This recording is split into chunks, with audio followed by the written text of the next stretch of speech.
हीराराम ने दोनों बैलों को सानी पानी देकर अपनी स्त्री धनिया से कहा, गोबर को ऊख गोड़ने भेज देना, मैं न जाने कब लौटूं। जरा मेरी लाठी दे दे। धनिया के दोनों हाथ गोबर से भरे थे। उपले पाथकर आई थी। बोली, अरे कुछ रस पानी तो कर लो, ऐसी जल्दी क्या है।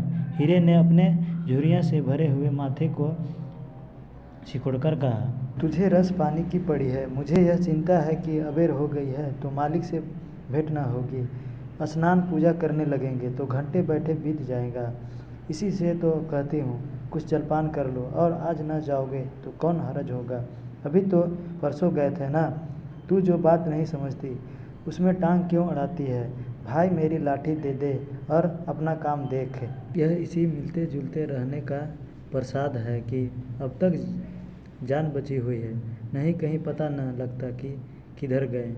गांव में इतने आदमी तो हैं, किस पर देखभाल नहीं आई, किस पर कुकड़ी नहीं आई।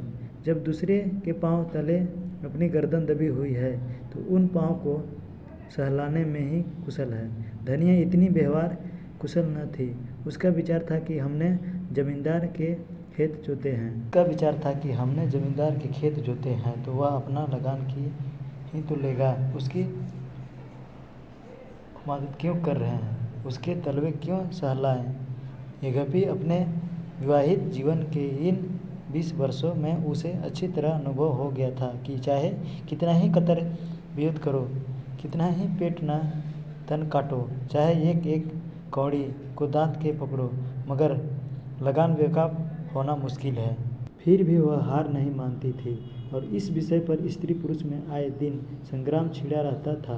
उसकी 6 संतानें में अब केवल 3 जिंदा है। एक लड़का गोबर, कोई 16 साल का, और कोई 2 लड़कियां सोना रूपा 12 और 8 साल की।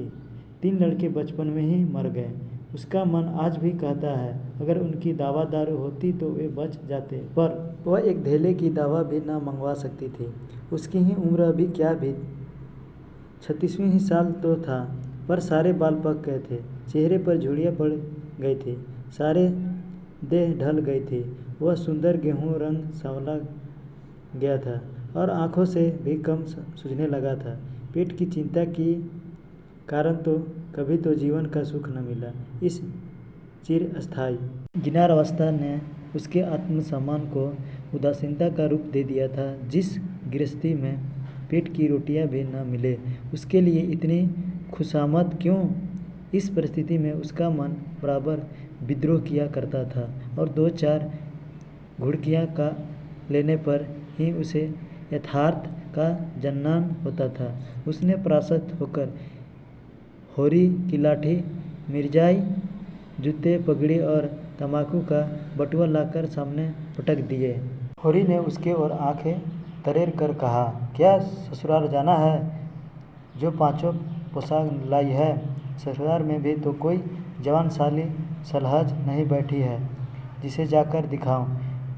होरी के गहरे सवाले पिचके हुए चेहरे पर मुस्कुराहट की मृदुता झलक पड़ी।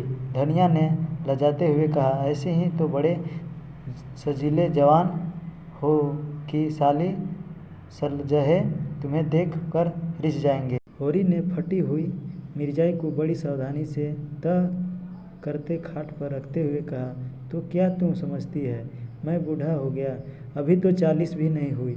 मर्द 60 पर पाठे होते हैं। जाकर शीशे में मुंह देखो। तुम जैसे मर्द 60 पर पाठे नहीं होते। दूध घी अनजान लगाने तक को तो मिलाते नहीं, पाठे होंगे। तुम्हारी दशा देख देख कर तो मैं और भी सूखी जाती हूँ कि भगवान यह बुढ़ापा कैसे कटेगा, किसके द्वारा पर भीख मांगेंगे। होरी की वह दक्षिण मृदत्व यथार्थ की इस आंच में जैसे झुलस गई। लड़की संभालता हूँ, बोला, 60 तक पहुँचने की नौबत न आने पाएगी। धनिया इसके पहले ही चल देंगे। धनिया ने तिरस्कार किया, अच्छा रहने दो, मत मुँह से निकालो। तुमसे कोई अच्छी बात भी कहे तो लगते हो